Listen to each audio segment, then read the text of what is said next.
The air in the grand ballroom was thick with the scent of money and lilies, a cloying combination that clung to the back of Mark's throat. He hated these events, a glittering charade of philanthropy, where titans of industry wrote checks with one hand and sealed cutthroat deals with the other. He only came because his business partner insisted.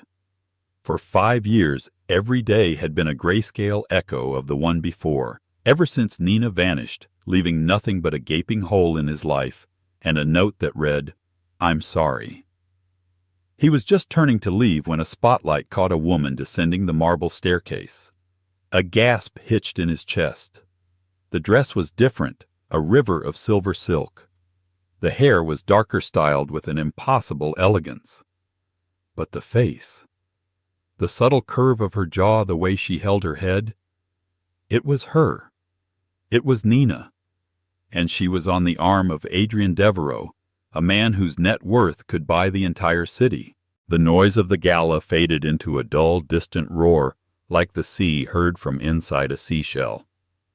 For Mark Cartwright, the world had narrowed to a single point of agonizing focus: the woman on the staircase. 5 years, 1,825 days of waking up and reaching for her side of the bed, only to find the cold, empty sheets. 5 years of staring at her photo, tracing the lines of her smile, whispering her name into the uncaring silence of their once shared apartment. Nina. He had replayed her departure 1,000,000 times. The fight they'd had, stupid in retrospect, about his struggling architectural firm, about the risks he was taking. He'd been defensive proud. She had been terrified, pleading with him to take a stable job with a larger corporation.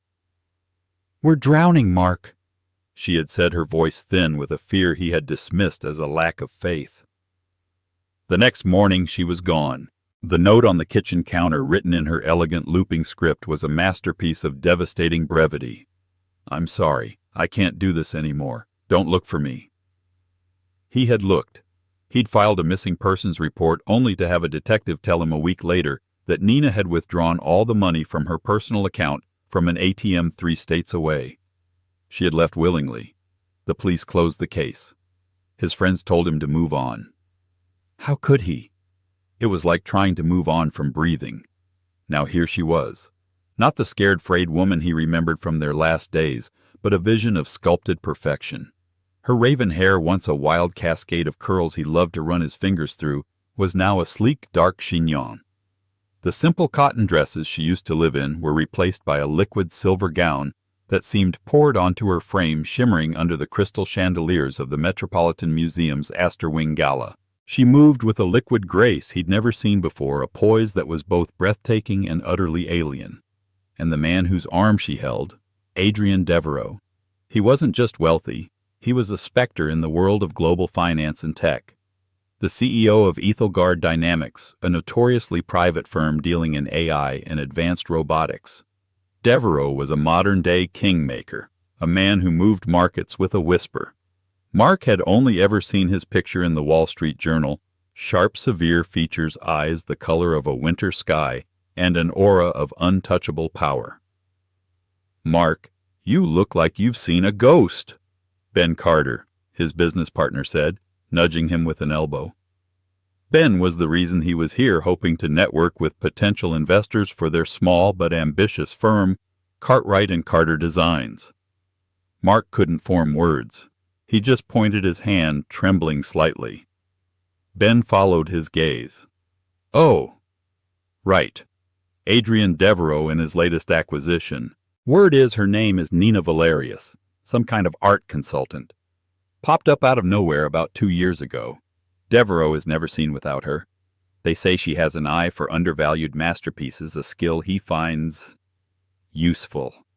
Nina Valerius. Her mother's maiden name.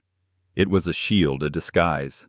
A name she'd used to erase Nina Cartwright. To erase him. The blood drained from Mark's face. 2 years. Where had she been for the 3 years before that? What masterpiece had she become that a man like Devereaux would want to acquire her? The question was a venomous serpent coiling in his gut. As they reached the bottom of the staircase, a polite circle of admirers formed around them. Devereaux handled them with an air of bored amusement, a slight dismissive smile playing on his lips. Nina stood silently by his side, her expression a perfect mask of serene neutrality. She laughed at something a portly gentleman said, a light musical sound that was so familiar it felt like a physical blow to Mark's chest. It was the same laugh she'd used when he'd told a terrible joke over breakfast, the same laugh that had filled their small apartment with sunshine. But here in this grand hall it was hollow a performance. He had to get to her. He had to know. "Mark, don't," Ben warned, grabbing his arm. "That's not our world. You'll get yourself thrown out." But Mark was already moving, pushing through the scented silk and tuxedo-clad crowd. The rational part of his brain, the architect that planned and measured, was screaming at him to turn back. But the man, the husband who had lost his other half, was deaf to it. He was fueled by 5 years of unanswered questions of grief that had curdled into a cold, hard knot in his soul. He broke through the circle just as Devereaux was turning away. "Nina," he said. The name felt foreign on his tongue, heavy and rusted from disuse. She turned. For a fraction of a second the mask slipped. Her eyes, the deep hazel he knew as well as his own, widened in shock. He saw it, the flicker of recognition, of pure, undiluted panic. Then it was gone, replaced by a cool, dismissive glance. It was the look one gives a stranger who has mistaken you for someone else. "I'm sorry," she said, her voice smooth as polished marble, and a full octave lower than he remembered. "Have we met?" The 3 words hit Mark with the force of a physical impact. "Have we met?" It was a denial so complete, so absolute, that it stole the air from his lungs. For a dizzying moment he questioned his own sanity. Was this some cruel doppelganger? Had 5 years of longing finally fractured his mind, causing him to project her face onto a stranger? But then he saw it, a tiny, almost invisible scar, just above her left eyebrow, from a childhood fall she'd told him about. It was her, and she was lying. "Nina!" "It's me," he whispered, his voice cracking. "It's Mark." Adrian Devereaux turned his head slowly, his pale eyes fixing on Mark with an unnerving intensity. It was like being examined by a predator deciding if you were a threat or simply an annoyance. He didn't speak, merely placing a proprietary hand on the small of Nina's back, a silent gesture of ownership. Nina's gaze didn't waver. The warmth that had once defined her, the empathy that radiated from her, was gone. In its place was an arctic chill. "I think you're mistaken," she said, her tone final. "My name is Nina Valerius. I believe you have me confused with someone else." "Confused?" Mark's voice rose, colored with disbelief and a rising tide of anger. "We were married for 6 years, Nina. We lived in that little brownstone on Grove Street. You hated the way the faucet in the kitchen dripped. You loved old movies and rainy Sundays. Don't you dare stand there and tell me you don't know who I am." Each detail he spoke was a stone thrown against the wall of her composure. He saw a flicker of something in her eyes. Pain, maybe even fear, but it was instantly suppressed. She took a small, almost imperceptible step closer to Devereaux, seeking the shelter of his imposing frame. Devereaux finally spoke, his voice a low, cultured baritone that carried easily over the nearby chatter. "The gentleman seems distressed, my dear. Perhaps a case of mistaken identity." He looked directly at Mark, and his polite smile didn't reach his eyes. "Sir, I think it would be best for you to leave. You are causing a scene. I'm not leaving until she talks to me." Mark retorted, his desperation making him reckless. He took a step forward, his hand outstretched. "Nina, please. Just tell me why. What happened?" Before his fingers could even come close to her arm, a man in a dark suit materialized at his side. He was built like a refrigerator, with a blank professional expression and an earpiece snaking into his ear. Devereaux hadn't even gestured yet. His security was there. "Sir, Mr. Devereaux has asked you to leave the security guard," said his voice, quiet but unyielding. His hand rested lightly on Mark's elbow. Nina turned her back on him completely, a gesture of dismissal, more painful than any word she could have spoken. She said something in a low voice to Devereaux, who nodded and guided her away toward a private alcove, leaving Mark standing there with the security guard, his heart hammering against his ribs. The crowd, which had been pretending not to watch, now resumed its conversation. The moment's drama filed away as a minor curiosity. He was humiliated, cast aside, not just by his ex-wife, but by this new powerful world she inhabited. He allowed the guard to steer him toward the main entrance, his body moving on autopilot. As he passed a large ornate mirror, he caught a glimpse of his own reflection. A man in a rented tuxedo that didn't quite fit his face, pale with shock, his eyes wild with the grief he thought he had buried long ago. He looked like what he was, a relic from a past she had bulldozed and built a glittering skyscraper upon. Outside, the cool September air did little to quell the fire in his veins. Ben rushed out after him, a look of profound pity on his face. "Mark, I'm so sorry. I tried to tell you." She pretended she didn't know me, Ben. Mark said the words tasting like ash. She looked right through me.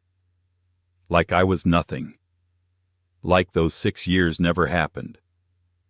"People change," Ben offered weakly. "That wasn't a change." Mark shot back, his voice raw. "That was an erasure. Something is wrong. Terribly wrong. That woman in there, she was terrified. I saw it in her eyes for a second. Before she shut it down." He pulled out his phone, his fingers fumbling with the screen. He opened the web browser, his mind racing. Nina Valerius, Adrian Devereaux. He had to know. He had to understand how the woman who had cried because a bird hit their window had become the ice queen in the arms of a billionaire predator. The search results began to load, and with each one a new layer of the nightmare was revealed. Adrian Devereaux was even more powerful than he'd imagined. His company had government contracts, defense projects, a web of influence that stretched across continents. And Nina Valerius. The articles were sparse, all dated within the last 2 years. She was described as a brilliant art historian and curator for the Devereaux Foundation. There were photos of her at auctions in Geneva, gallery openings in London, and cultural events in Tokyo. In every picture she was at Devereaux's side, her expression the same placid, unreadable mask he had just witnessed. There was no history of her before 2 years ago. No college records under that name, no social media, no past. It was as if Nina Valerius had been born fully formed in 2023, stepping into the limelight with a past as blank as a fresh canvas. But Mark knew better. He knew the artist who had painted on that canvas before, and he knew with a certainty that chilled him to the bone that the original masterpiece had been painted over with a very dark, very expensive forgery. The days that followed the gala bled into a sleepless, obsessive haze. Mark's apartment, once a sanctuary, now felt like a mausoleum dedicated to a life that was a lie. Every object was a torment. The worn armchair where Nina used to curl up with a book. The cracked coffee mug with a chipped rim that she refused to throw away. He'd preserved it all like a fool, keeping a dead love on life support.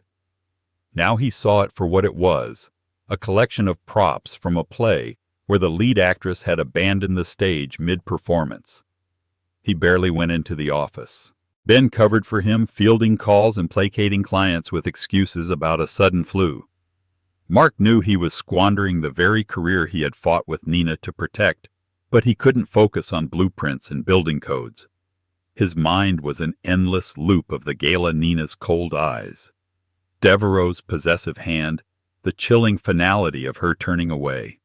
His waking hours were spent hunched over his laptop, fueled by black coffee and a gnawing hunger for answers.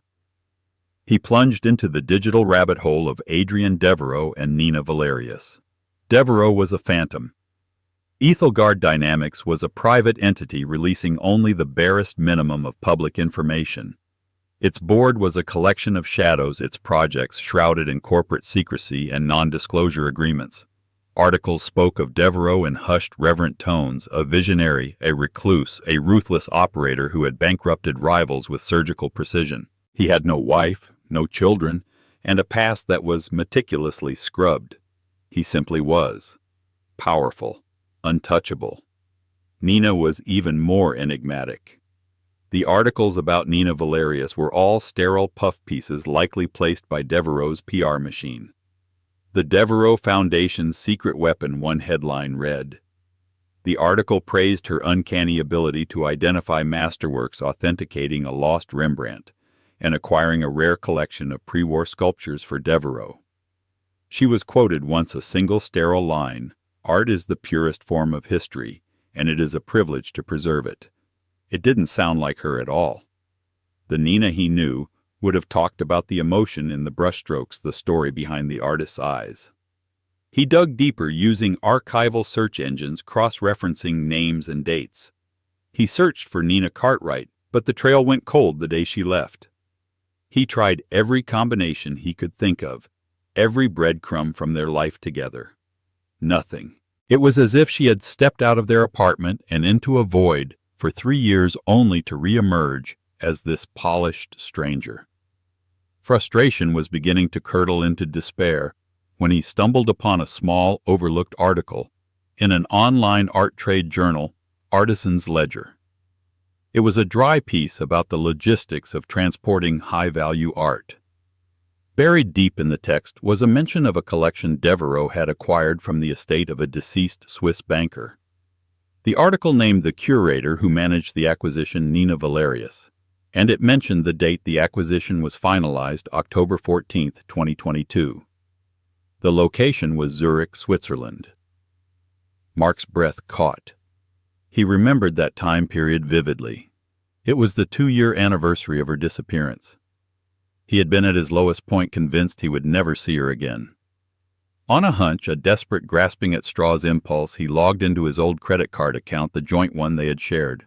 He had kept it active for a year after she left, a pathetic sliver of hope that she might use it, that it might give him a clue.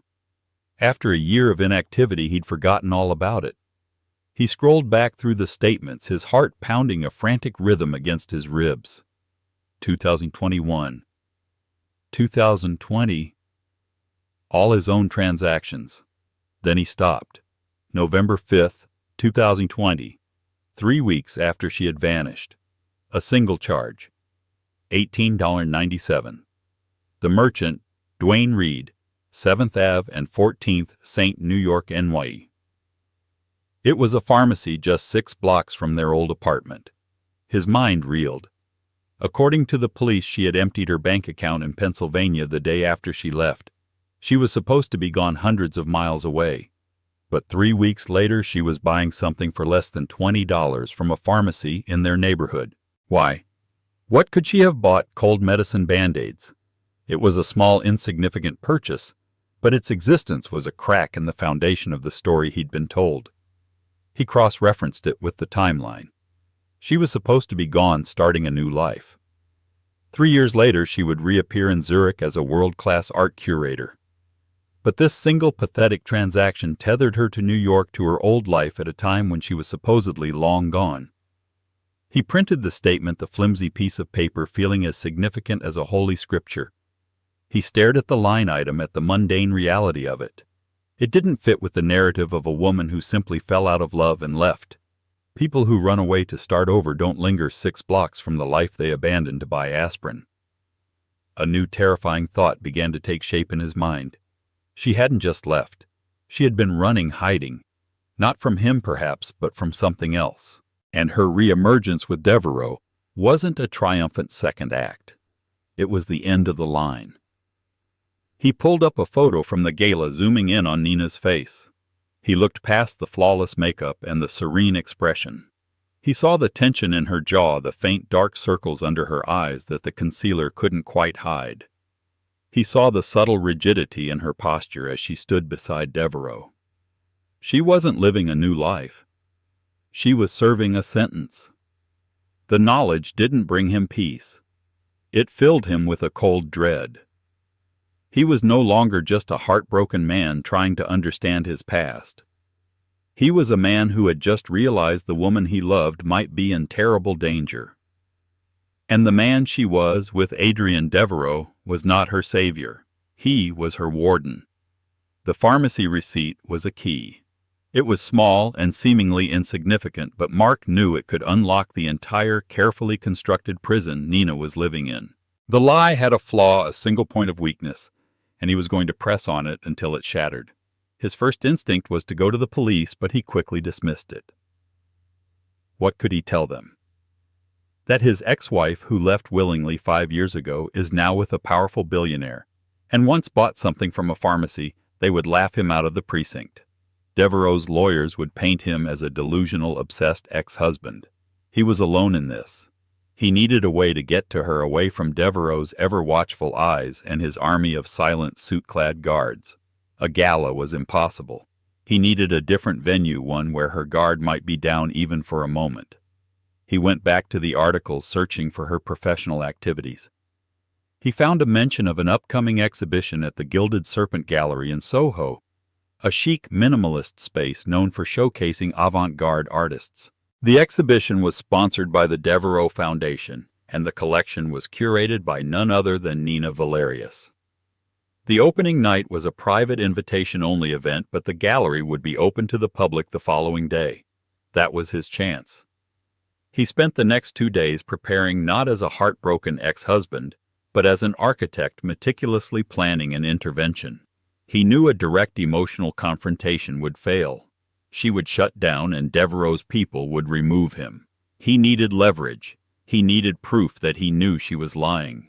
He printed the credit card statement. He also found a photo from their last anniversary taken a few months before she disappeared. In it, they were laughing, messy, and radiantly happy. He put both in the inside pocket of his jacket. One was proof of her lie. The other was a reminder of the truth. On the day of the exhibition, a cold, drizzly Thursday, Mark stood across the street from the Gilded Serpent Gallery. He watched as Nina arrived in a black town car with tinted windows. She was alone this time, without Devereaux, but a hulking security guard escorted her from the car to the gallery door, scanning the street with paranoid efficiency. Mark waited for an hour, letting her get settled, letting the initial flow of patrons thin out. Finally, he crossed the street and walked in. The gallery was stark white, the floors polished concrete. The art was challenging, a collection of abstract sculptures and jarring canvases. In the center of the main room, Nina was speaking with the gallery owner, her back to the entrance. She was dressed in a severe but elegant black pantsuit, her hair pulled back tightly. She looked every bit the professional, untouchable curator. Mark walked slowly, his footsteps echoing in the quiet space. He stopped a few feet behind her. "The artist has a fascinating use of negative space," he said, his voice calm and steady. Nina froze. He saw her shoulders tense. She didn't turn around immediately, finishing her sentence to the gallery owner in a slightly strained voice, before dismissing him with a polite nod. Then she turned her face, a carefully composed mask of indifference. "May I help you?" she asked, as if he were just another gallery visitor. "I think you can," Mark said, keeping his voice low. "I was just remembering something. November 5th, 2020. I believe you were in New York that day." The mask cracked. A flicker of pure, unadulterated fear flashed in her eyes before she could suppress it. "I don't know what you're talking about. I was in Europe preparing for a fellowship." "Is that so?" Mark said, pulling the folded statement from his pocket. He held it out to her. "Because your credit card seems to remember you being at the Duane Reade on 14th Street, an 1897 purchase." Nina stared at the paper as if it were a venomous snake. Her face went pale, her professionally applied composure dissolving like wet paper. She snatched the statement from his hand, her eyes darting around the gallery. Her security guard standing near the entrance was watching them intently. "Where did you get this?" she hissed, her voice a frantic whisper. "It was our joint account, Nina. You forgot about it. Just like you seem to have forgotten about everything else." He then pulled out the photograph and held it up. The image of their smiling faces was a stark, painful contrast to the two tense figures standing in the cold white gallery. Do you remember this person, Nina Cartwright? She was happy. She was loved. What happened to her? Tears welled in Nina's eyes, and for a moment the woman he knew was there, raw and vulnerable. You have to stop, she pleaded, her voice trembling. Mark, please. You have no idea what you're doing. You need to leave. Now. Not until you tell me the truth. Why did you leave? Who is Devereaux to you? Are you in some kind of trouble? You think this is about money? She asked, a bitter, desperate laugh escaping her lips. You think I left you for this? She gestured around the gallery at the priceless art, at the life of curated luxury. This isn't a life, Mark. It's a cage. Her admission hung in the air between them, more powerful than any confession. Before Mark could respond, her eyes flickered toward the entrance. The security guard was speaking into his wrist, his gaze fixed on them. Panic seized her features. She grabbed Mark's arm, her grip surprisingly strong. Her perfectly manicured nails dug into his sleeve. Listen to me, she said, her voice urgent and low. You cannot be here. He sees everything. He knows everything. If he thinks you're a problem, he will eliminate you. I'm not talking about a lawsuit, Mark. I mean eliminate.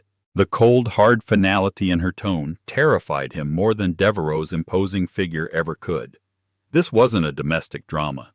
He had stumbled into something far darker. For your own safety, Nina whispered, pushing the photo and the statement back into his hands. Forget you ever saw me. Go back to your life. Build your buildings. Be happy. Please, Mark. It's the only thing I have left to ask you. Go. And never ever try to contact me again. With that, she turned and walked briskly toward the back office, not looking back. Her security guard took a deliberate step forward, a clear and silent warning. The message was unmistakable. The conversation was over. Mark stood there for a long moment, the photograph and the receipt clutched in his hand.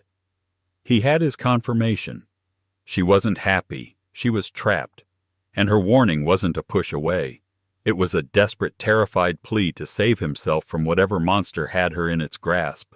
He walked out of the gallery not with closure, but with a new, terrifying purpose. He wasn't just trying to understand his past anymore. He was going to save her from her present. Nina's warning echoed in Mark's mind, a frantic drumbeat of terror. He will eliminate you. It was the kind of language used in spy thrillers, not in the life of a New York architect. But the fear in her eyes had been chillingly real. He knew he was out of his depth, a civilian wandering onto a battlefield.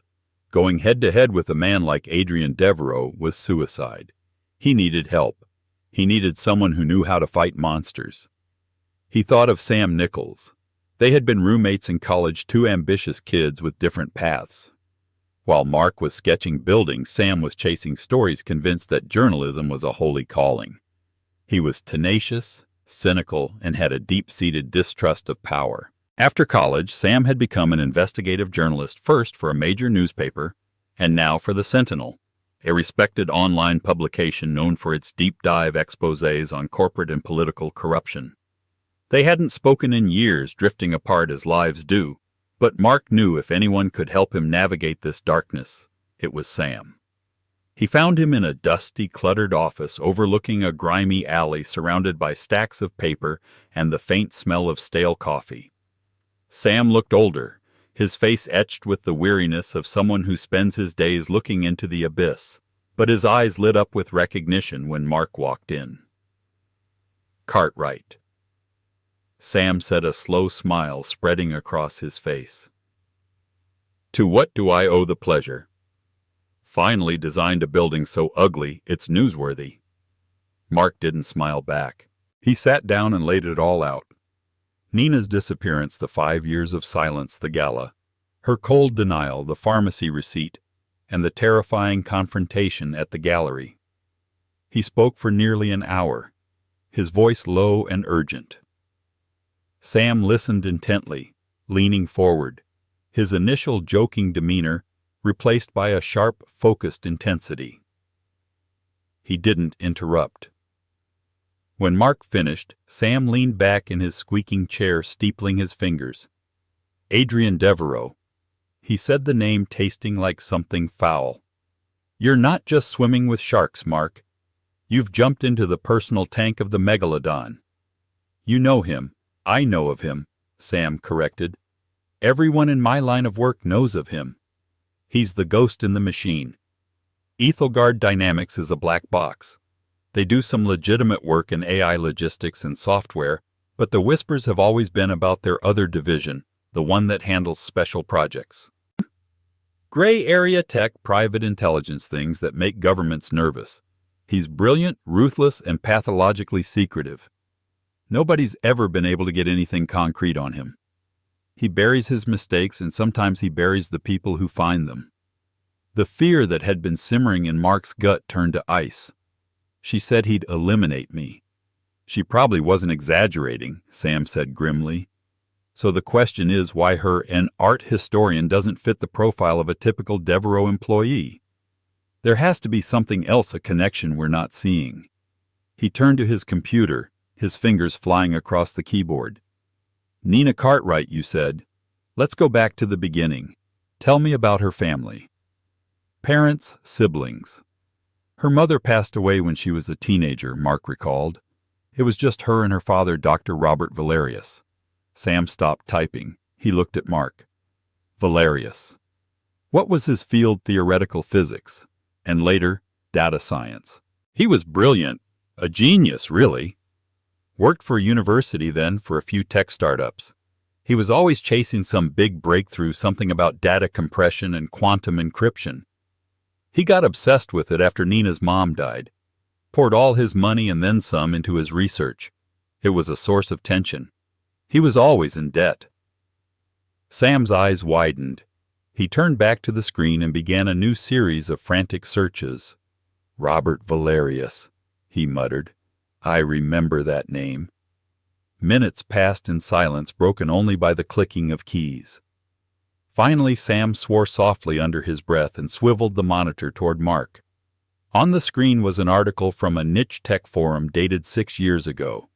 The headline read, "Valerius Protocol, the Unbreakable Encryption." The article detailed a revolutionary encryption theory proposed by Dr. Robert Valerius.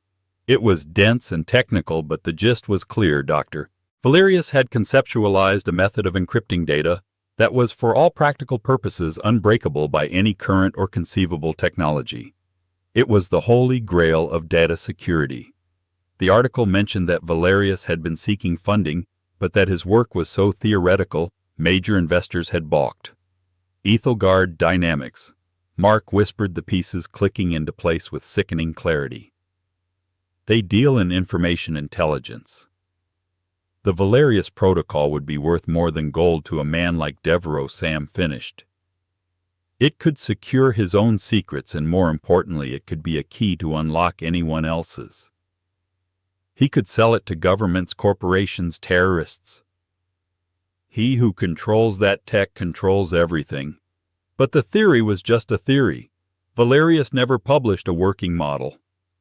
Sam kept digging. He found property records. Dr. Valerius had lost his house to foreclosure 5.5 years ago. He'd been sued by multiple creditors. He was financially ruined. And then Sam found the final piece. A corporate registration document filed 5 years ago, just weeks after Nina disappeared. A new small research subsidiary had been formed under the Ethelgard Dynamics umbrella. Its director of research, Dr. Robert Valerius. The entire horrific picture snapped into focus. He didn't just invest in the father's research, Mark said, his voice hollow. He bought the man himself. The debts were the leverage. And Nina, Sam asked gently. Mark's mind flashed back to her terrified face in the gallery. This isn't a life. It's a cage. The reason she had been so scared about his struggling firm, so desperate for him to find stability. She wasn't afraid for herself. She was afraid for them. She must have known her father was sinking, that dangerous people were circling. She was the final piece of the bargain. Mark concluded the words, tasting like poison. Devereaux trapped her father, and to ensure his cooperation, to ensure his silence, he took Nina too. He didn't want a lover or an art curator. He wanted a hostage. Her disappearance wasn't an abandonment. It was a sacrifice. She had walked into the lion's den to protect her father and to protect Mark from being dragged in with her. Her coldness at the gala, her warnings at the gallery, it was all an act, a desperate attempt to keep him safe by making him hate her. For 5 years he had mourned the loss of her love when in reality he had been the recipient of its most profound and devastating expression. The revelation settled over Mark like a shroud. The past 5 years of his life reconfigured themselves in his mind, the narrative of betrayal and heartbreak replaced by a story of sacrifice and coercion. The anger he had harbored toward Nina evaporated, replaced by a deep, aching sorrow and a white-hot rage directed squarely at Adrienne Devereaux. "So she's a prisoner." Mark said the words heavy with finality. "Her father is working for him, and Devereaux is holding her as leverage to make sure he complies and keeps his mouth shut. It's a classic corporate hostage situation. Just without the ransom note, Sam confirmed his journalistic instincts now fully ignited. Devereaux gives her a gilded cage, a beautiful apartment designer clothes, a glamorous public role as an art curator. It's the perfect cover. To the world, she's his brilliant, beautiful companion. In reality, she's collateral. Her work as a curator. It must be part of it, Mark mused, thinking aloud. She's smart. Devereaux wouldn't waste an asset. Is she just a pretty face on his arm?" Sam leaned forward, a new theory dawning. What if the art is more than just a cover Devereaux deals in secrets? What's the oldest way to smuggle information in plain sight? Hiding things in art in antiquities. It's an old trick. Maybe she's not just acquiring art for its beauty or value. Maybe she's acquiring specific pieces for him. Pieces that contain something else. The idea was chilling. Devereaux was using Nina's genuine expertise as a tool for his shadow operations, forcing her to participate in his criminal enterprise. "We have to get her out," Mark said, his voice steely with determination. "Hold on," Sam cautioned, holding up a hand. "We can't just go storming the castle. Devereaux is insulated by layers of lawyers, security, and wealth. A direct accusation will be crushed. Your word against his. He'll paint you as a lunatic. We need proof.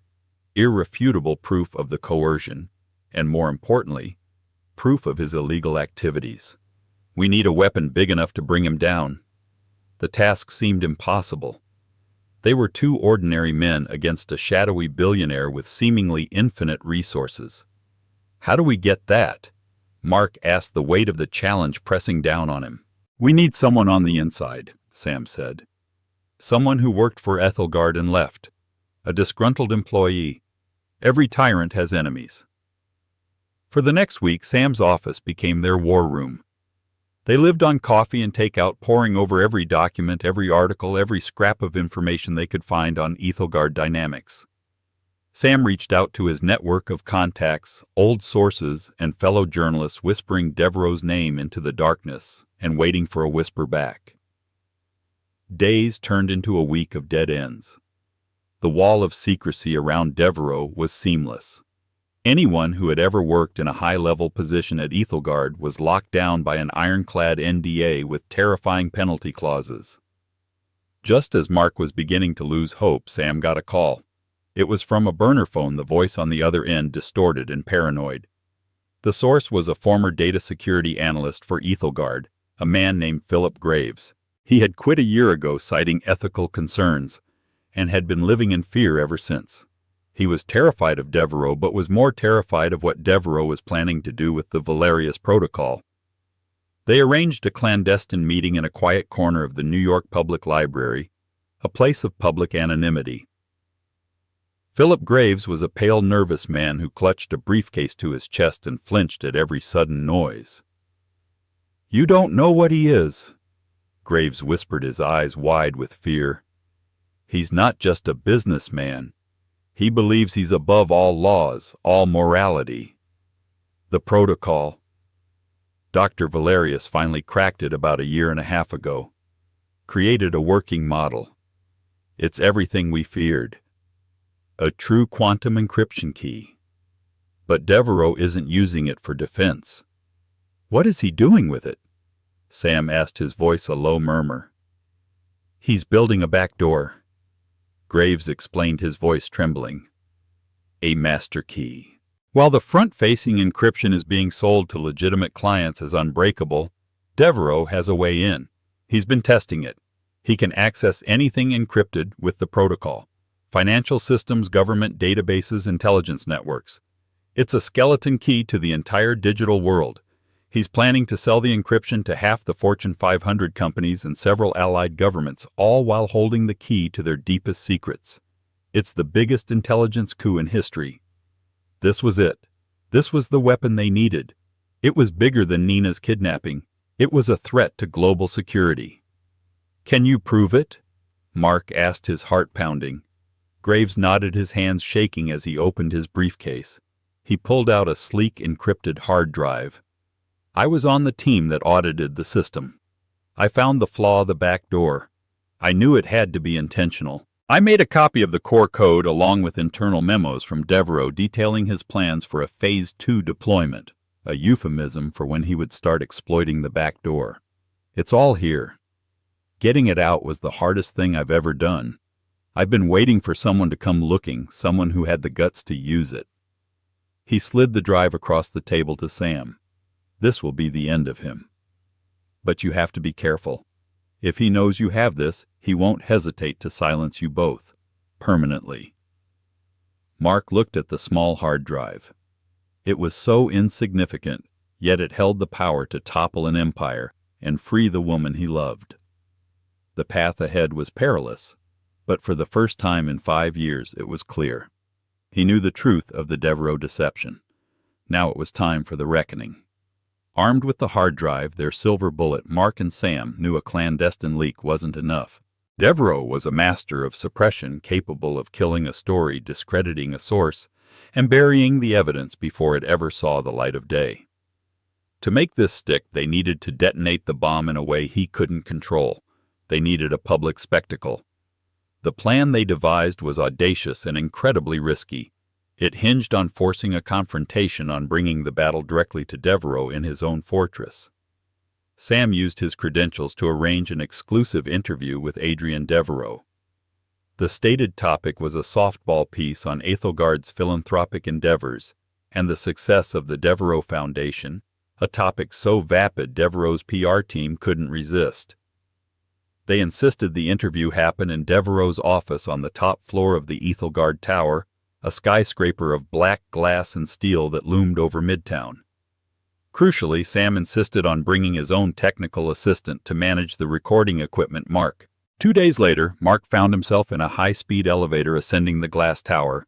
He wore a simple technician's uniform, a pair of glasses, and a baseball cap pulled low, his heart hammering a frantic rhythm against his ribs. In a bag slung over his shoulder was a laptop containing a copy of Graves's data. Sam stood beside him, looking unnaturally calm, his reporter's notepad in hand. Devereaux's office was a monument to power and minimalism. It was a vast space with floor-to-ceiling windows offering a godlike view of the city. There was no clutter, only a large obsidian desk and 2 severe black leather chairs. Adrian Devereaux stood by the window, silhouetted against the sky. And standing near him, holding a tablet, was Nina. When she saw Mark, her eyes widened in terror. She opened her mouth to speak, but Mark gave a barely perceptible shake of his head. Her face paled, but she clamped her jaw shut, her expression turning into a mask of frantic worry. "Mr. Devereaux," Sam began smoothly, "thank you for your time. Let's make this brief." "Mr. Nichols," Devereaux said, his voice as cold as the glass surrounding them. He gestured to the chairs without looking at them, his attention fixed on the city below. As Sam started with his innocuous questions about the foundation, Mark moved to a side table, pretending to set up his equipment.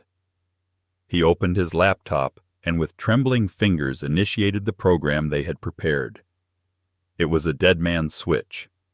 The program began uploading the entire contents of the hard drive, the backdoor code, the incriminating memos, to a secure server controlled by the Sentinel. From there, it would be instantly distributed to every major news outlet in the world and to several government cybersecurity agencies. The upload was on a 10-minute timer. It could only be stopped by a specific code entered on Mark's laptop. "Your work with the Foundation is quite admirable," Sam was saying.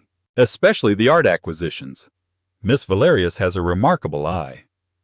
Devereaux finally turned a faint proprietary smile on his lips. "Nina is a singular talent. Her value is immeasurable." He placed a hand on her shoulder and Mark saw her flinch. That was his cue. He stood up. "I think her value is very specific, isn't it, Mr. Devereaux?" Devereaux's eyes narrowed, shifting from Sam to the technician who had dared to speak. Recognition slowly dawned in his cold eyes. "You," he breathed, his calm demeanor instantly replaced by a menacing stillness. "The architect. Security. They can't help you," Sam said, placing his phone on the desk. It was open to a live feed showing the data upload in progress. In precisely 8 minutes, the truth about the Valerius protocol and its rather convenient backdoor is going to become very, very public. Devereaux looked at the screen, and for the first time Mark saw a crack in his armor of invincibility. It was a flicker of pure, unadulterated fury. "What do you want?" he snarled. "It's simple," Mark said, his voice steady, drawing strength from Nina's presence. "We want her, and her father. You will release Dr. Valerius from his contract. You will expunge every debt you hold over him. You will provide them both with new identities, passports, and a transfer of $10 million to an offshore account of their choosing to compensate them for the last 5 years of their lives. You will do this now from your computer while we watch. And if I refuse," Devereaux scoffed. "Then in 7 minutes your company becomes worthless and you become the most wanted man in the world of corporate espionage," Sam stated flatly. "You'll be investigated by every 3-letter agency on the planet. Your empire will crumble to dust before the sun sets." It was a standoff. The air in the room was thick with tension. Devereaux looked from the screen to Mark to Nina. He was a calculator, weighing the odds, the profits, and losses. Nina was a valuable asset, but his empire was everything. With a look of utter contempt, he stalked to his desk. "You will regret this," he hissed at Mark. "The only thing I regret is not coming for her sooner," Mark replied. For the next 5 minutes, under Sam's watchful eye, Devereaux typed furiously. He made a phone call, barking orders in a low, menacing tone. He initiated the wire transfer. He digitally signed a release from all contracts and non-disclosure agreements for both Robert and Nina Valerius. As the final document was sent, the timer on Mark's laptop showed 1 minute remaining. Nina was crying silently, her hand over her mouth. "Stop the upload," Devereaux commanded. Sam looked at Mark. Mark nodded. He walked over and typed in the kill code. The upload ceased. "Now get out of my building," Devereaux seethed. Mark walked over to Nina and took her hand. Her skin was cold, but her grip was firm. For the first time in 5 years, they were touching not as strangers, but as two people who had found their way back from the abyss. "It's over, Nina," he whispered. "You're free." They walked out of the office together, leaving Adrien Devereaux alone in his glass tower surrounded by the ruins of his perfect secret kingdom. The battle was won. But as they stepped into the elevator descending back to the real world, Mark knew the war for their future was just beginning. They had 5 lost years to reclaim a world of trauma to heal and a love to rebuild from the ashes. But for the first time in a long, long time, they had a chance. And this time, they would face it together. Their reunion wasn't a fairy tale ending. It was a quiet, fragile beginning. The weeks that followed were filled with difficult conversations, with tears for the years that were stolen, and with the slow, patient process of getting to know each other again. Dr. Valerius was freed, a man aged by his gilded cage, but grateful for a second chance. There were no grand declarations, just small moments, Mark making Nina her favorite tea, the way she instinctively reached for his hand while crossing the street, the shared silence that was no longer empty but filled with understanding. The world of Adrien Devereaux and his dark ambitions faded into the background, a nightmare from which they had finally awoken. Theirs is a story of sacrifice, of a love that refused to be extinguished by power and fear. It's a testament to the fact that sometimes the most profound acts of love aren't the loud and passionate ones, but the silent, heartbreaking choices made in the dark to protect the one you can't live without. If this story of love loss and redemption resonated with you, please take a moment to hit that like button. Share it with someone who appreciates a story with depth, and subscribe to the channel for more tales that explore the complexities of the human heart. Your support helps us bring these narratives to life. Thank you for listening. Millionaire sees pregnant ex-wife. Working as a waitress at his wedding, his reaction shocks everyone. The crystalline chandeliers of the Sterling Estate ballroom bathed the grand space in a warm, golden light. Each crystal facet refracted the glow, casting scattered prisms across the ivory walls adorned with delicate hand-painted floral murals. Every inch of the room was a testament to perfection, from the marble floors polished to a mirror-like sheen to the towering arrangements of white roses and lilies that crowned each circular table. Waitstaff glided silently between guests, trays of champagne flutes balanced effortlessly in their hands. Laughter and the tinkling of glassware filled the air, blending seamlessly with the live string quartet tucked discreetly into one corner of the room. This was, by all accounts, a wedding that would be remembered. At the heart of it all stood Alex Sterling, his custom-tailored suit fitting like a second skin. His sandy hair was meticulously combed, and his piercing blue eyes carried the weight of the moment, or at least they were supposed to. He looked the part of a man who had it all: wealth, prestige, and now Victoria Hayes, the stunning socialite whose very name conjured images of old money glamour and impeccable taste. She was radiant, of course, in her bespoke gown of intricate lace and pearls, her laughter like music as she moved through the crowd, accepting compliments with practiced grace.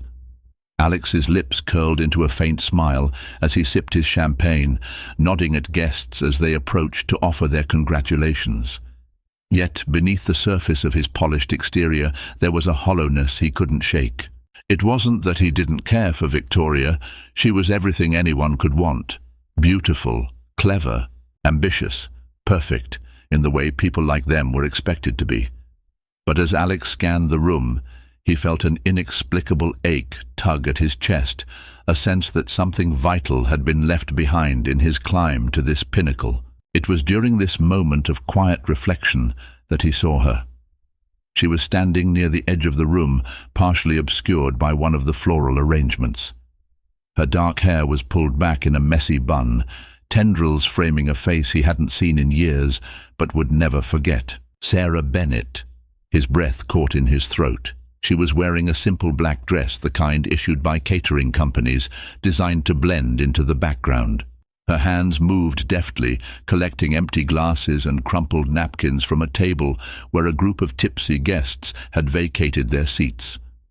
Her movements were efficient, practiced, but there was a weariness to her posture, a heaviness that made Alex's chest tighten. Then he saw it, the subtle curve of her belly beneath the unflattering uniform, pregnant. For a moment, the opulence around him seemed to blur and dim. The polished grandeur of the ballroom, the expensive perfume mingling with the scent of champagne and roses, the laughter and chatter of the elite, all of it faded as his mind raced to process what he was seeing. Sarah Bennett, his ex-wife, the woman he had once loved so fiercely it had terrified him, was here, and she was pregnant. Alex felt the blood drain from his face. Memories he thought he had buried came rushing back, sharp and vivid. Late nights spent talking about dreams and fears. The way her laughter had filled their tiny apartment when they had nothing but each other and a pile of unpaid bills. The fights, the apologies. The silence that had grown between them, vast and unbridgeable, until there was nothing left to say but goodbye. And now she was here, in his world, but not as a guest. not as someone who belonged. She was cleaning tables, blending into the background like a shadow. She looked up then, as if sensing his gaze. Their eyes met, and Alex's heart slammed against his ribs. For a second, neither of them moved. Her expression was unreadable, a mask of professionalism that couldn't quite conceal the flicker of recognition in her dark eyes.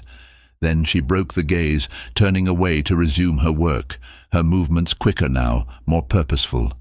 But Alex couldn't look away. A storm of emotions swirled within him, shock, guilt, confusion, and something else he couldn't quite name. His hand tightened around the stem of his champagne glass, the cold press of the crystal grounding him just enough to keep him standing. Questions crowded his mind, each more urgent than the last.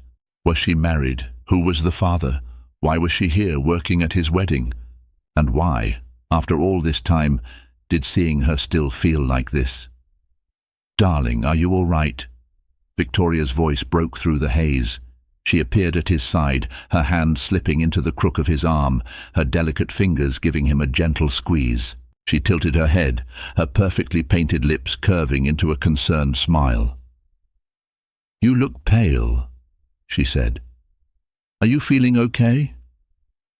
Alex forced a smile, the kind he had perfected over years of boardroom meetings and charity galas.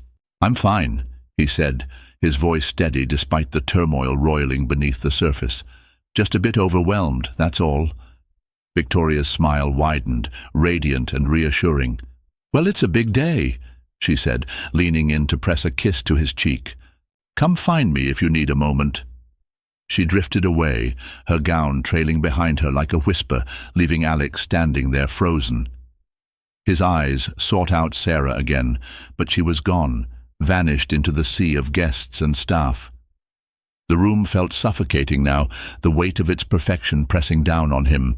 For the first time that evening, Alex Sterling, the man who seemingly had it all, felt utterly lost. The sound of shattering glass drew a few startled gasps from the nearby tables, but Sarah Bennett barely flinched. She bent quickly, her hands steady as she gathered the broken shards from the marble floor. Her dark hair fell in loose strands around her face, the bun she'd tied hastily hours ago now unraveling under the strain of the evening.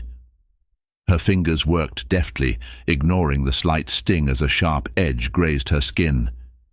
She was used to this, the long hours, the menial tasks, the way people barely saw her as they laughed and clinked their glasses. It hadn't always been this way. Years ago, Sarah had been the kind of woman who turned heads in a room, not because of her looks, though her beauty was undeniable, but because of the energy she exuded. She had been ambitious, vibrant, and full of ideas that lit up her conversations. She had wanted to make a difference, to build something meaningful. That drive had led her to Alex Sterling. She had met him in college, back when life was less complicated. Alex had been magnetic, his confidence tempered by an unexpected vulnerability that had drawn Sarah in like a moth to a flame. They had been inseparable, studying late into the night, dreaming of a future that seemed boundless. Their tiny apartment had been their haven, filled with second-hand furniture and walls plastered with sticky notes mapping out their shared goals. They had loved fiercely, and for a while it had been enough. But dreams had a way of diverging. Alex's ambitions had grown beyond anything Sarah could keep pace with. He wanted more money, more power, more recognition. Sarah, in contrast, had craved stability, a simple life filled with love and purpose. The fracture had been inevitable, though it hadn't made it any less painful. She still remembered the way Alex's voice had cracked when he'd said goodbye, his eyes filled with regret, even as he walked away.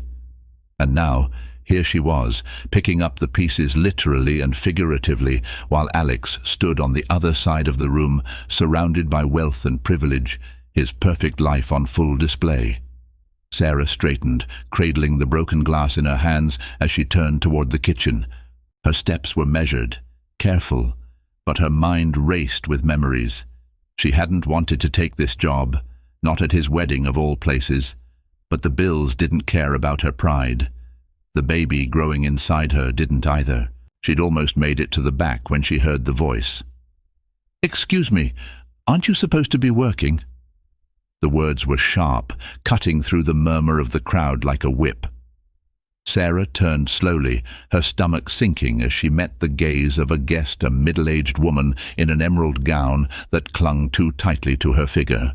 The woman's lips curled in disdain as she waved a manicured hand toward the table. "There's a spill here," the woman continued, her tone dripping with condescension. "Do you think you could do your job instead of lingering?"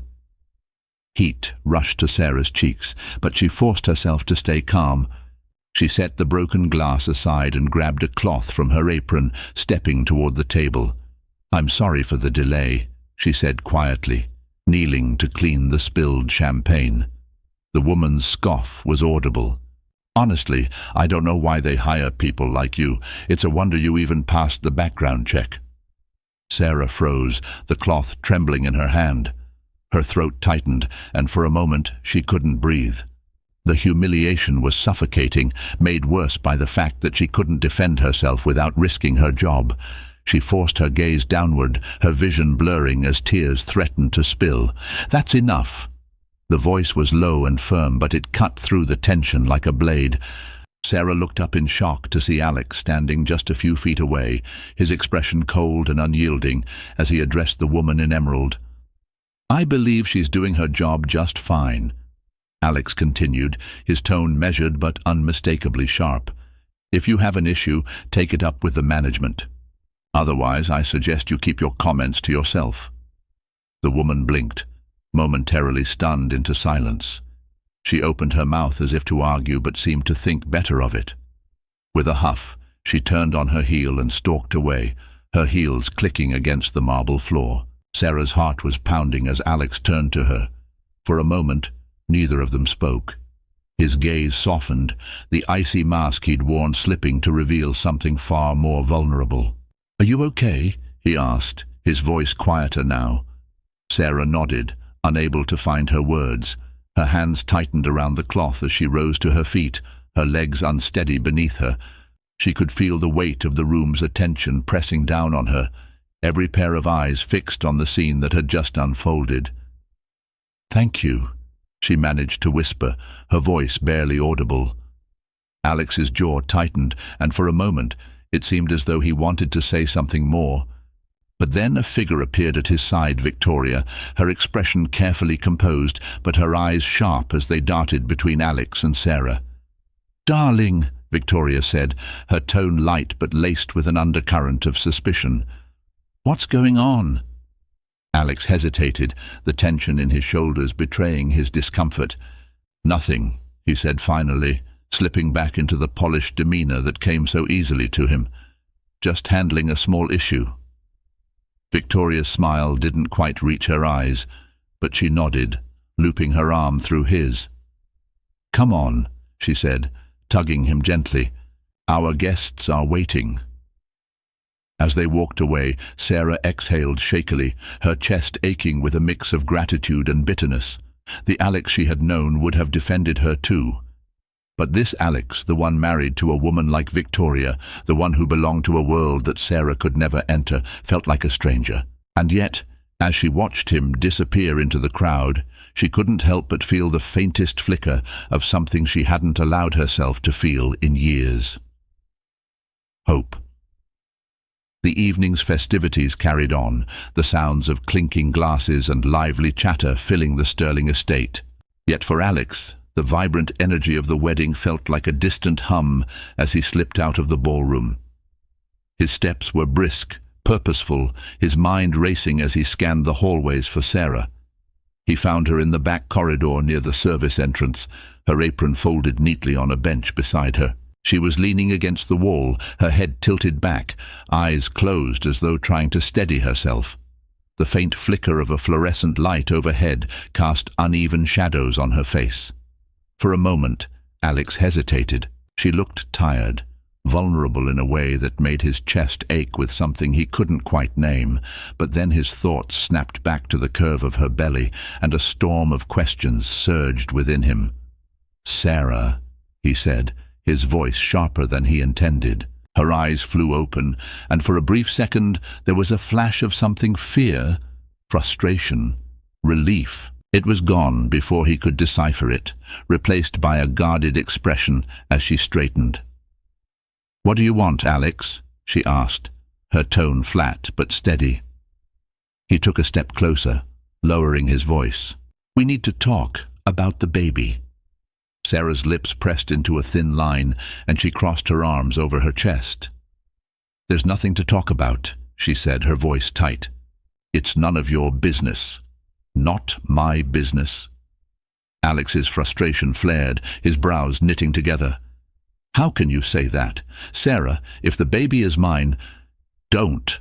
She cut him off, her voice rising just enough to echo faintly down the empty corridor. "Don't do this, Alex. Not here, not now." He took a deep breath, trying to temper his emotions. "Then when?" he asked, his tone softening but no less urgent. "You can't just drop back into my life like this, pregnant, and expect me to ignore it. I deserve to know the truth." Her laugh was bitter, her eyes flashing with a mixture of anger and pain. "The truth? You want the truth, Alex? Fine. The truth is, you abandoned me long before we officially broke up. You were so consumed with your career, your ambitions, that I stopped mattering. We stopped mattering. I was just there, a convenience you outgrew." The words hit him like a physical blow, and for a moment Alex was stunned into silence.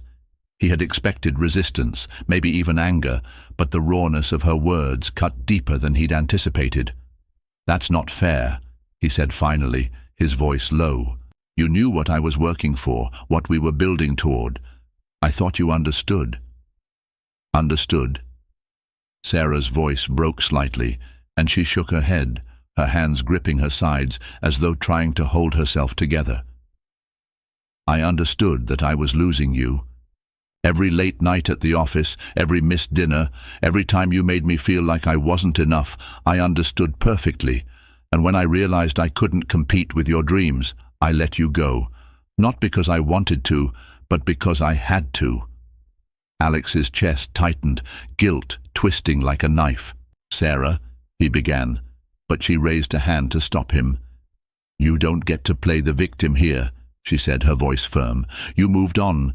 You have your perfect life, your perfect wife, and I—" She paused, exhaling shakily. "I'm just trying to survive. That's why I didn't tell you about the baby. Because I couldn't handle the disappointment if you walked away again." Her words hung in the air, heavy and unrelenting. Alex opened his mouth to respond, but the sound of approaching footsteps made them both freeze. "Alex?" The voice was light, melodic, but tinged with an edge of suspicion.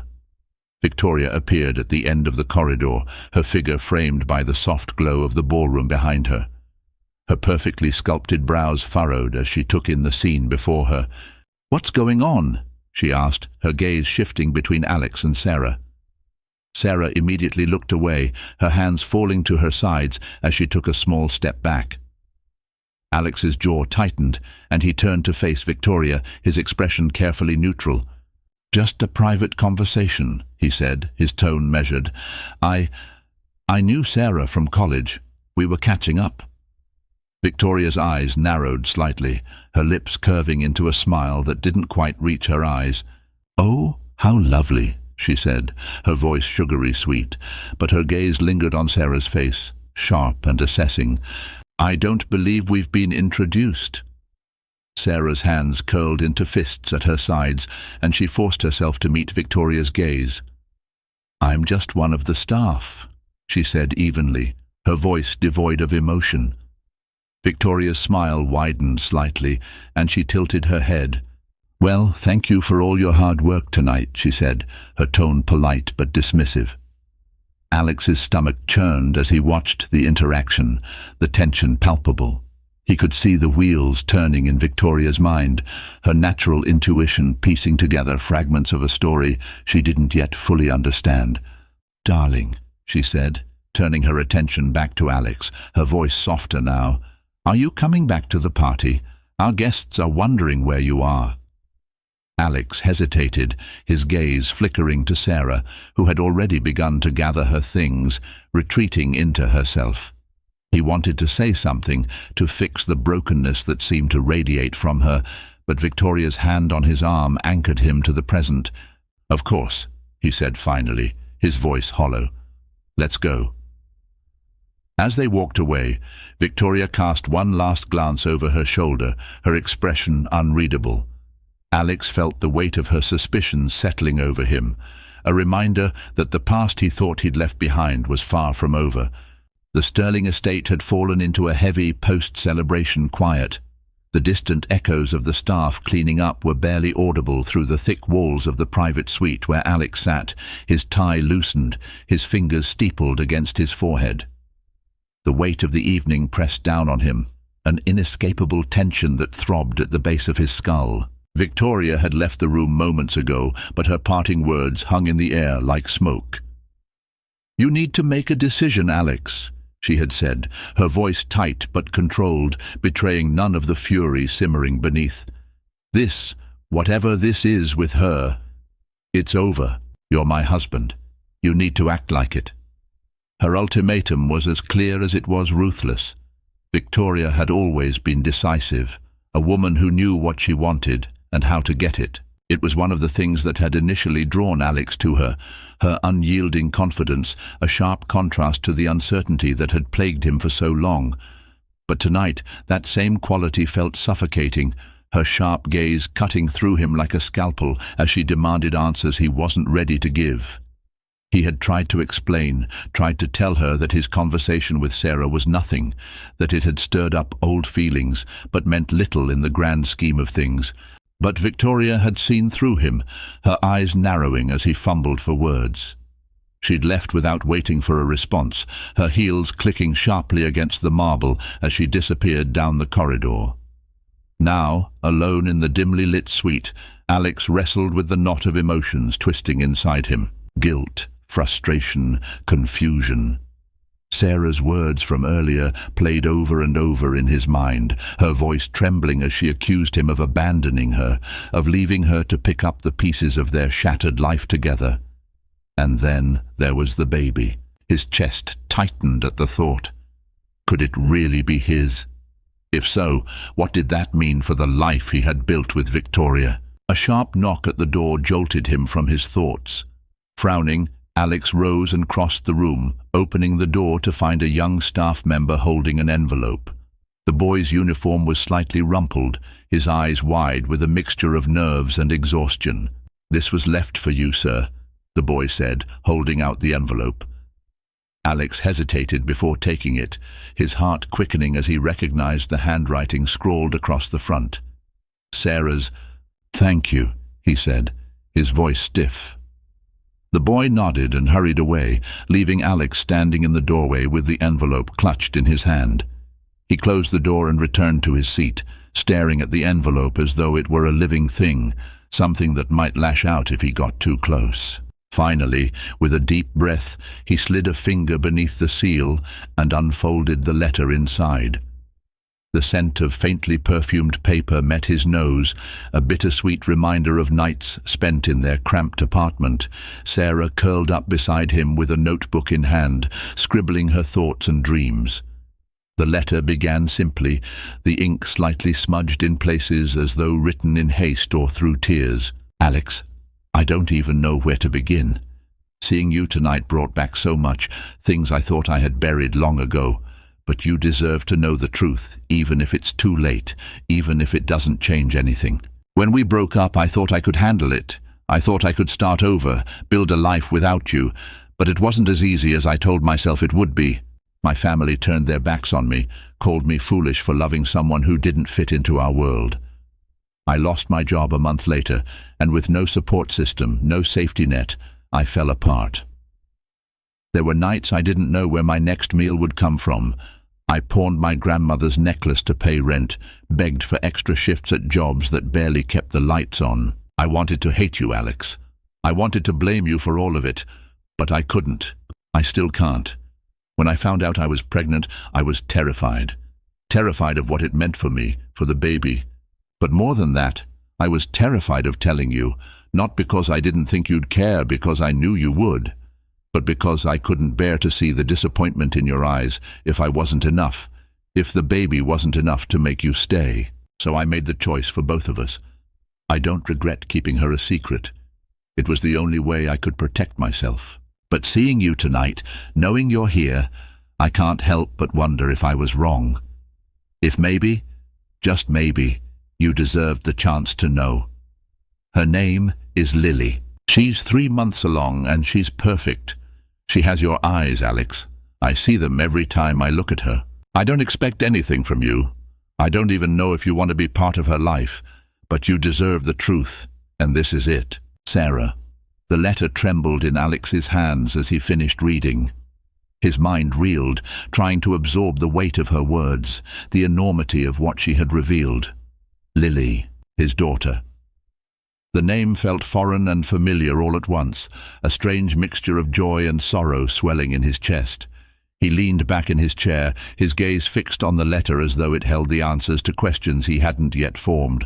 His thoughts were a whirlwind, torn between the life he had built with Victoria and the life he had left behind with Sarah. One filled with polished perfection, the other raw and unfinished, but undeniably real. And somewhere in the depths of his heart, Alex knew he was standing on the precipice of a decision that would change everything. The soft hum of the morning city filtered through the tall windows of Alex's penthouse office. The skyline stretched before him, a testament to his accomplishments. Towering buildings bearing his name, bustling streets filled with the energy of a world he had helped shape. Yet, as he stared out at the view that had once filled him with pride, all he felt was an emptiness that refused to be ignored. He sat in his leather chair, the letter from Sarah still folded neatly in his pocket. It had been days since he'd received it, yet her words echoed constantly in his mind, pulling him back to moments he had tried to forget. Memories of Sarah, her laughter, her unwavering belief in him, the way she had been his anchor through the storms of his ambition, but he had let her go. Or more truthfully, he had pushed her away, blind to the cost of chasing a future that now felt hollow. Alex closed his eyes, leaning back as he let the memories come. In the early days, their apartment had been a chaotic mess of textbooks, take-out containers, and hastily scribbled plans on cheap notebooks. Sarah had always been there, a constant presence who balanced his restless drive with her quiet strength. He remembered the nights when they stayed up until dawn, her head resting on his shoulder as they talked about their dreams, his for building an empire, hers for making a difference, even if it was on a smaller scale. She had worked 2 jobs to support them when he decided to take a risk on an unpaid internship at a prestigious firm. She had believed in him even when he doubted himself, her encouragement a lifeline during those uncertain years. Yet, as his success grew, so did the distance between them. He had told himself it was temporary, that once he reached a certain point, he'd have time to focus on her, on them. But that point had never come, and by the time he realized it, Sarah was gone. A knock at the door pulled Alex from his thoughts.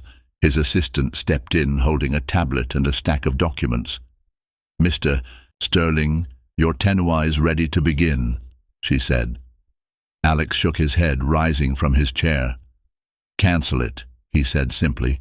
"Cancel everything for the rest of the week." The assistant blinked, startled. "Sir? I'm delegating. Have Thompson and Ramirez handle anything urgent? I need—" He hesitated, glancing back at the skyline. "I need some time."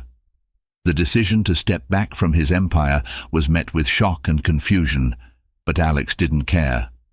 For the first time in years, he felt a sense of clarity. He spent his days quietly unraveling the tangled mess of his priorities, rediscovering what truly mattered. Without fanfare, he set up a trust fund for Sarah and Lily, ensuring they would never have to struggle again. He wanted to do more, but he wasn't ready to face Sarah directly, not yet. Instead, he poured himself into the simple human moments he had neglected for so long. He took long walks in the park, watched the sunrise without rushing to the office, and listened to music without the hum of emails in the background. Slowly, he began to feel a shift, a sense of purpose that wasn't tied to profit margins or board meetings. The turning point came at a high-profile charity gala Victoria had insisted they attend. The event was everything she loved, opulent, exclusive, and crawling with photographers. Alex had agreed to go, knowing it was a necessary performance to maintain appearances. But as the night wore on, he found himself withdrawing, the shallow conversations and superficial smiles grating against his newfound perspective. Victoria, however, was in her element.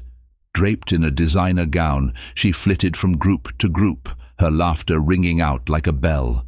But her demeanor shifted when she caught Alex standing alone near the edge of the ballroom, his expression distant. "What is wrong with you?" she hissed, pulling him aside. Her voice was low, but her tone was sharp enough to draw the attention of those nearby. Alex frowned, caught off guard by her sudden anger. "What are you talking about?" "You've been sulking all night," she snapped. "Do you have any idea how this looks? People are watching, Alex. They're always watching. You can't afford to be distracted." Distracted? His voice was calm, but there was an edge to it. "Maybe I'm tired of pretending. Did you ever think of that?" Victoria's eyes narrowed, her carefully constructed mask slipping. "Pretending?" she repeated, her voice rising. "I've stood by you, Alex, through everything, and now you're... what? Throwing it all away? For what? For her?" The room fell silent as her words rang out, the murmurs of nearby guests halting as they turned to watch the scene unfolding. Alex felt the weight of their stares, but he didn't care. For the first time, he wasn't afraid of what they thought. "This isn't about her," he said, his voice steady. "It's about me, about what I've become." He took a step back, his gaze unwavering as he met Victoria's furious eyes. "I'm done pretending, Victoria, done living a life that isn't mine." She stared at him, her chest rising and falling as she struggled to contain her fury. But before she could respond, Alex turned and walked away, leaving the ballroom and the life he had built behind him. The annulment was finalized quietly, the details buried beneath layers of legalese and non-disclosure agreements. Victoria's obsession with appearances ensured she wouldn't contest it publicly, though her parting words were sharp enough to leave scars. Alex didn't care. For the first time in years, he felt free. And as he stood outside the modest apartment building where Sarah lived, clutching a bouquet of lilies in one hand and a trembling hope in the other, he realized he was ready to begin again. The late autumn sun cast a soft golden glow over the small suburban street where Sarah's modest home sat. The house, though unassuming, exuded warmth and care. The flower boxes on the windows were filled with vibrant mums, their bright colors a testament to Sarah's growing sense of stability. She had worked hard to carve out this life, a life that, while far from glamorous, was hers and hers alone. Inside, Sarah stood in the tiny kitchen, her hands moving deftly as she prepared dinner. The rhythmic chop of the knife against the cutting board was soothing, grounding her as she reflected on how far she had come.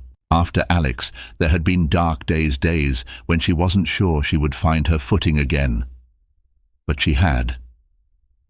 Slowly, she had rebuilt herself, brick by brick, finding solace in the small victories, a job that paid the bills, friends who cared, and the steady, reassuring kick of her baby as she planned for their future.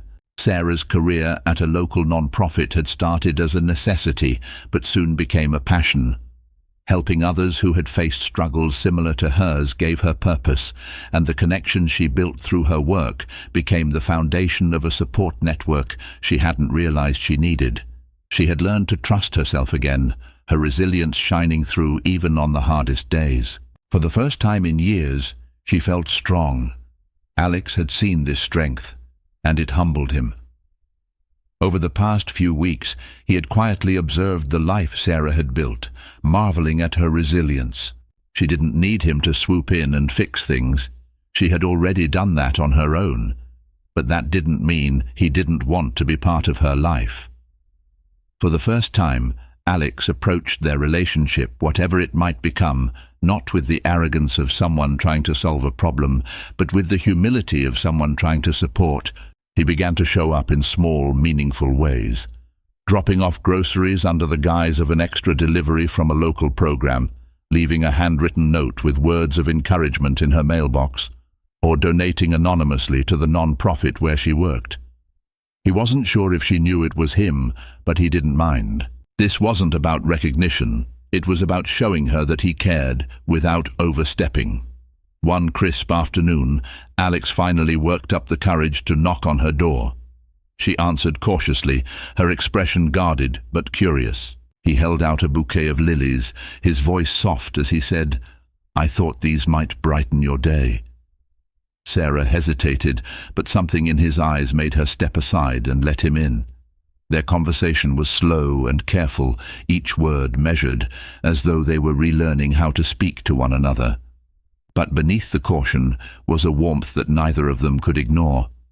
They spoke about the changes in their lives, their hopes for the future, and the unspoken weight of their past. By the end of the visit, Sarah found herself smiling a genuine, unguarded smile. She wasn't sure what the future held, but for the first time in years, she was open to finding out. The peace they were beginning to rebuild was tested far sooner than either expected.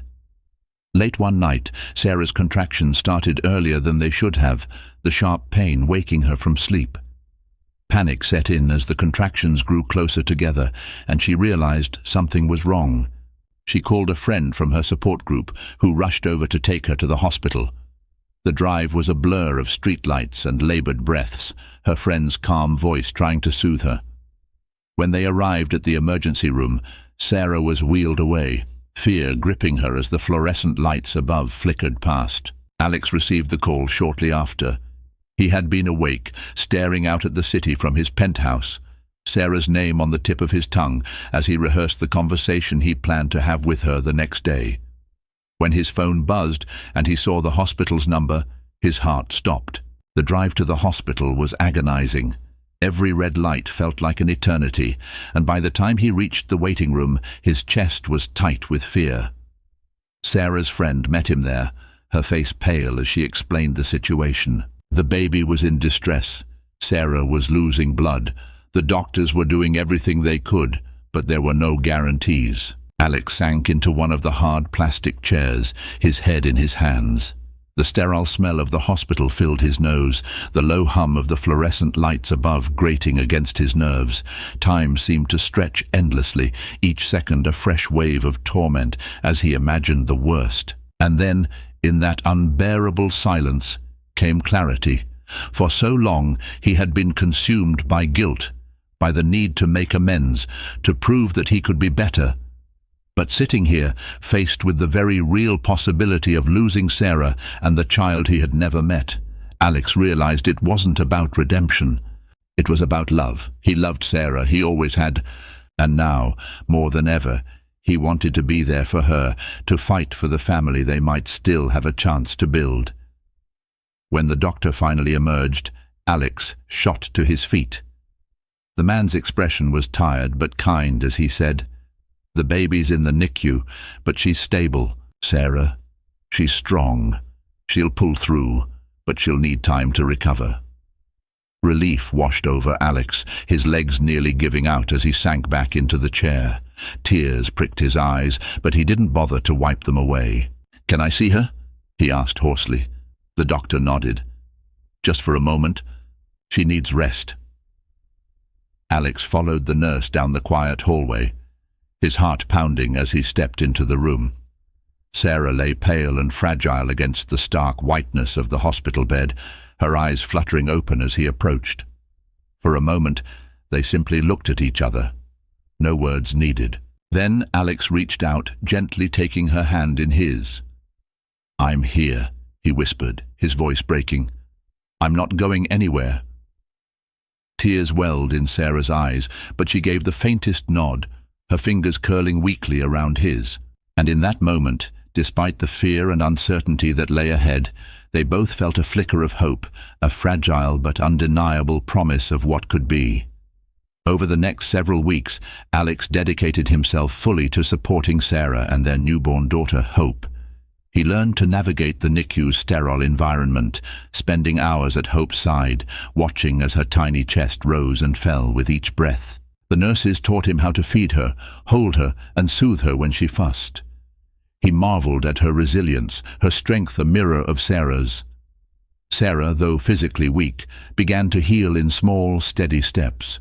She and Alex grew closer, their late-night conversations in the hospital room filled with honesty and vulnerability.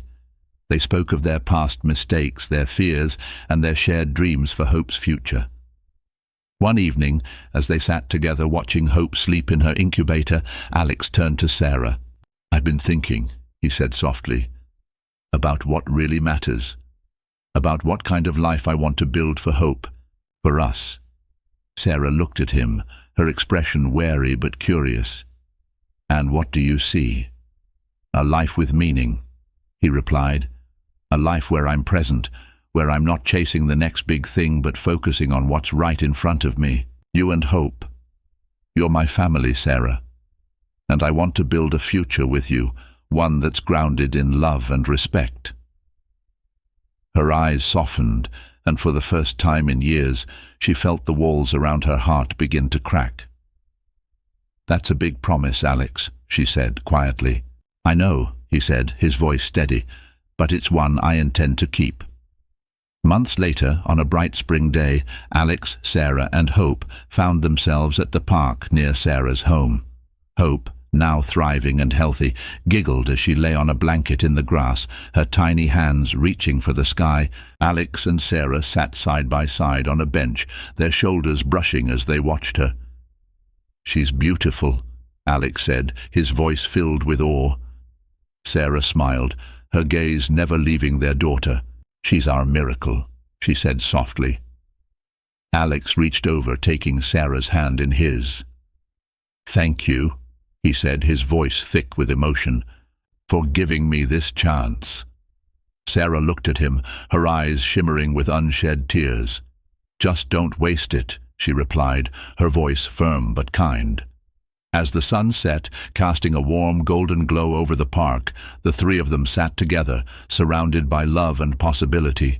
And in that quiet moment, they knew they had found not just redemption, but a new foundation for the life they would build together. The first rays of dawn filtered through the hospital room's curtains, casting a soft golden light over the scene within. Sarah lay propped against the bed's pillows, her skin pale but her expression serene as she cradled her newborn daughter in her arms. The baby was impossibly small, swaddled in a pastel pink blanket, her tiny hand curling instinctively around Sarah's finger. "Hope," Sarah whispered, her voice filled with a mix of exhaustion and wonder. The name felt right, a reflection of everything she had endured, everything she had fought for. This tiny, fragile being was her anchor, her reminder that even in the darkest moments there was a path forward. Alex stood a few feet away, his hands shoved into his pockets as though to steady himself. His eyes were locked on the baby, his heart swelling with emotions too vast to name.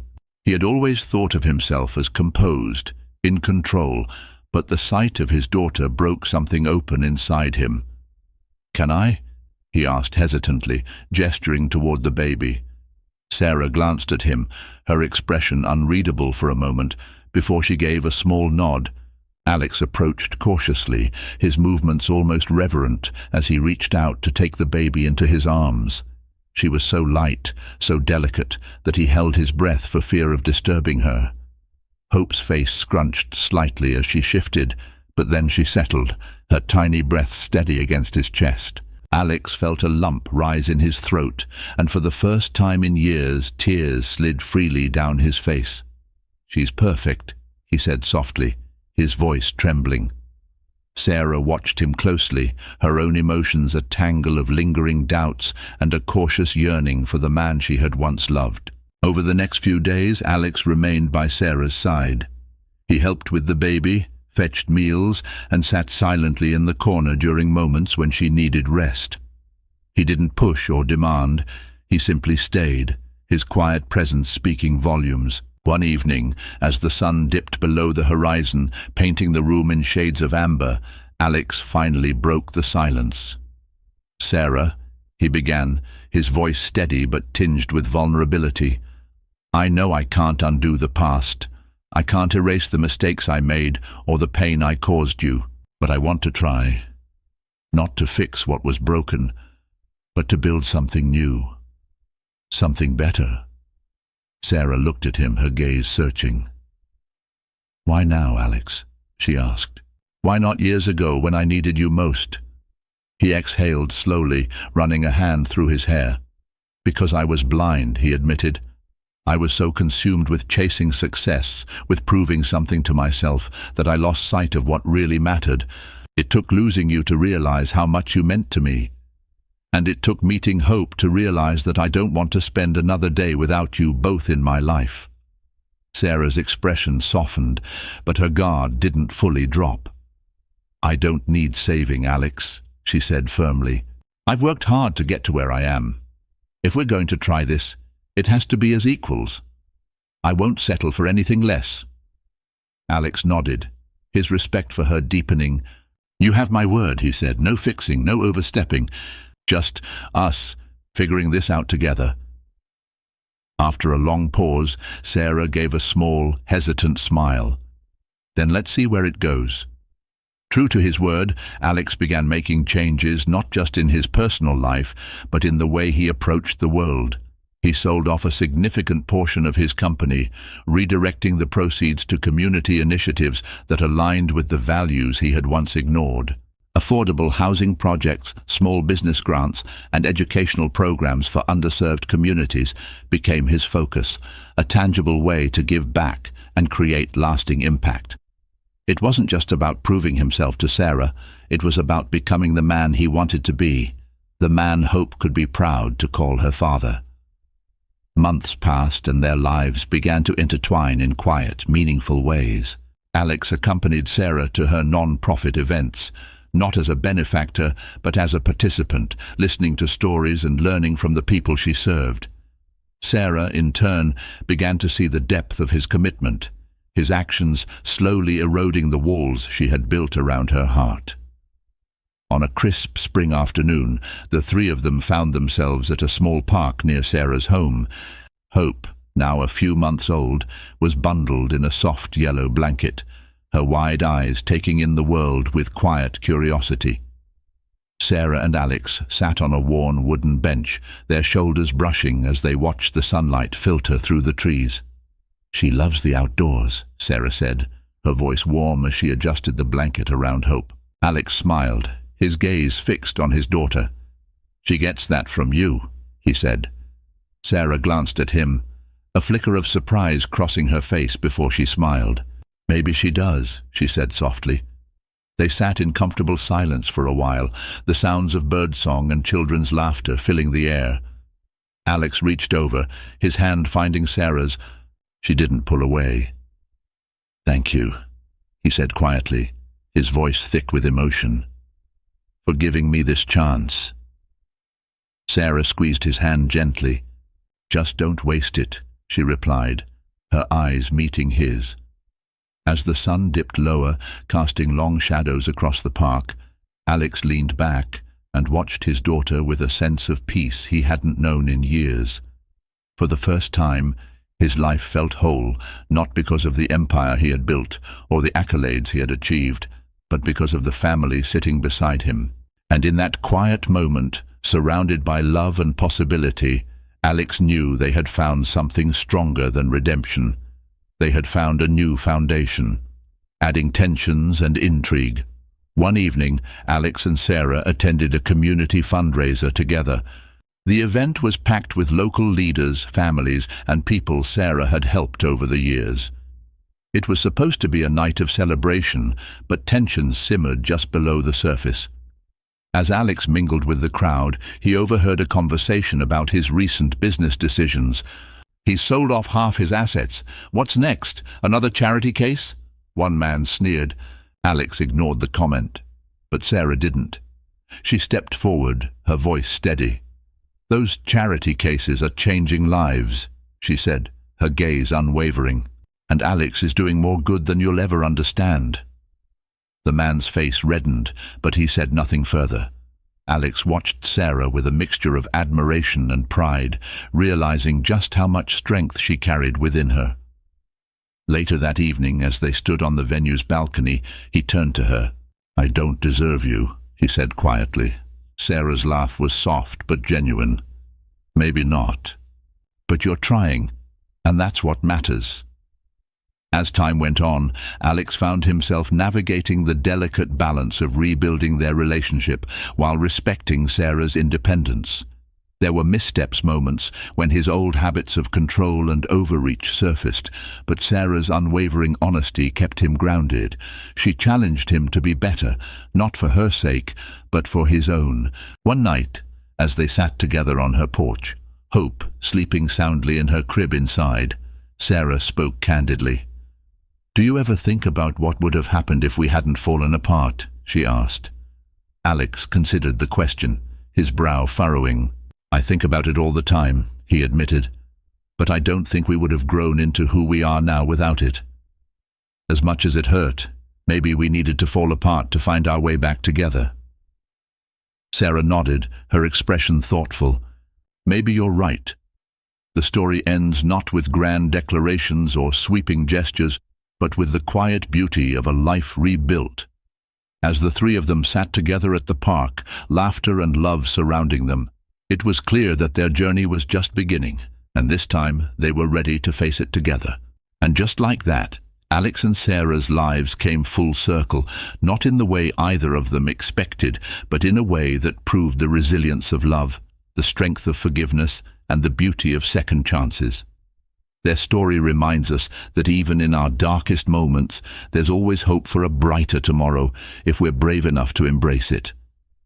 If this story inspired you or made you reflect on your own journey, don't forget to like this video, share it with someone who might need it, and leave your thoughts in the comments. And of course, hit that subscribe button and turn on the notification bell for more incredible stories like this one. Thank you for watching, and I'll see you in the next video.